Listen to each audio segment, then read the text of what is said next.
I went back to the Huntsman Center to start my chemo and radiation treatments. When I got there, I told the doctor, I said I thought maybe I could eat now.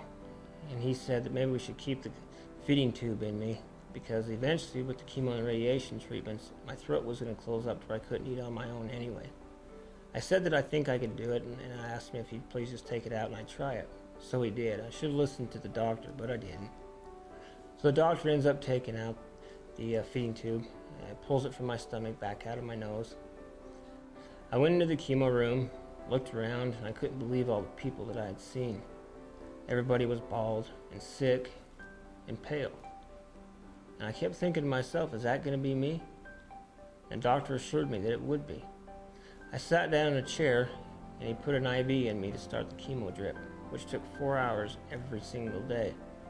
So over 3 months, I sat in the same chair, in the same room, and got needles put in me every single day.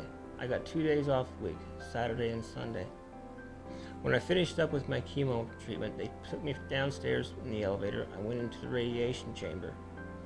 They put a big mask over my face and bolted it down to a table so I couldn't move my face at all.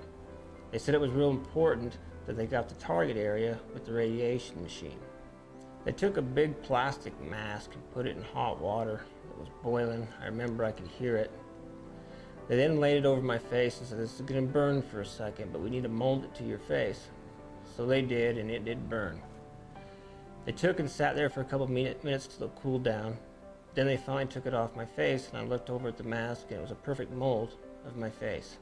Now that they had the mask folded to my face, the radiation treatments was ready to begin. I remember it was a circular tube. They'd locked my face down, put me on the table, and they put me halfway through the tube. I remember looking up and all I could see was this thing spinning around my body and this clicking sound that would haunt me forever. I'd now finished my very first treatment for chemo and my very first treatment for radiation. I remember standing up thinking, well, maybe that wasn't so bad. They said, well, Jimmy, we need to weigh you in now. So I got on the scale, and I'll never forget, I weighed 210 pounds. On August 6th, when I completed my chemo and radiation treatment, I weighed 155 pounds. And I'll tell you how that happened. As the chemo and radiation process continued, I got sicker and sicker. And I started getting more and more burned on my face. I got to the point where I started getting blisters on my neck and on my face. I threw up every morning, all day long, on the car ride to the Huntsman Center, and I threw up all the way back. All of a sudden it got to where my throat started swelling shut from the radiation treatment. At this point the doctor said, you need food. I said, I can't swallow. She says, that's why we didn't want to take the feeding tube out of you to begin with. So now another surgery was about to happen with me. They wanted to put me into the hospital and put a feeding tube into my stomach, which they did. Now the feeding tube's in. Good thing is I already had practice on feeding myself with one, so I knew what to expect. But what I didn't expect would happen approximately 2 weeks later. Because of the surgery, I ended up with what they call a pulmonary embolism in both lungs. I was laying at home one day and all of a sudden my back started hurting. Couldn't figure out why, but the more I laid back, I started getting a gargling sound. So I went back to the hospital. I told the doctor, I said, Doc, something's hurting, my back hurts. She said, well, let's take a look at your back, let's do an x-ray. She went in, done that, came back out, told me, you have pulmonary embolism in both lungs. I said, what's that?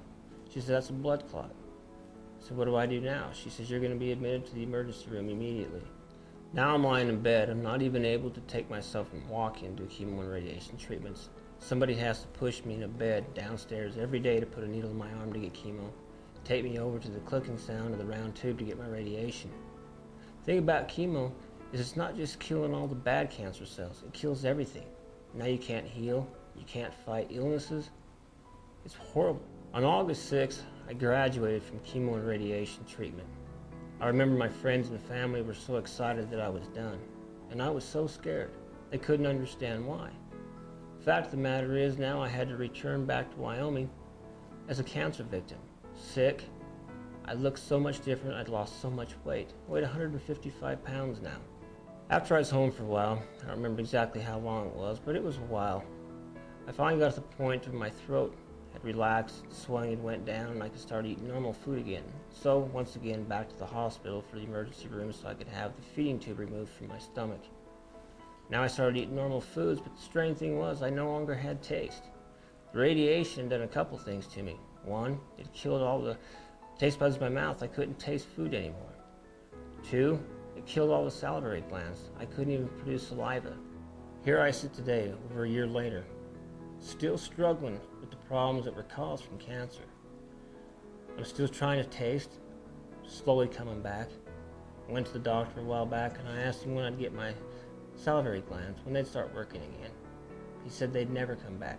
I have to deal with that for the rest of my life. Because I don't produce saliva anymore, I continually have problems with my teeth. I don't have a naturally cleansing system for my mouth anymore. So I'm always getting cavities. My teeth are constantly hurting. And I'm missing everything on the left side. A little over a year later, I still have people looking at me saying, you know, Jim, I look at you and I don't see that you even have any problems. You look fine. They have no idea how many problems I struggle with on a daily basis.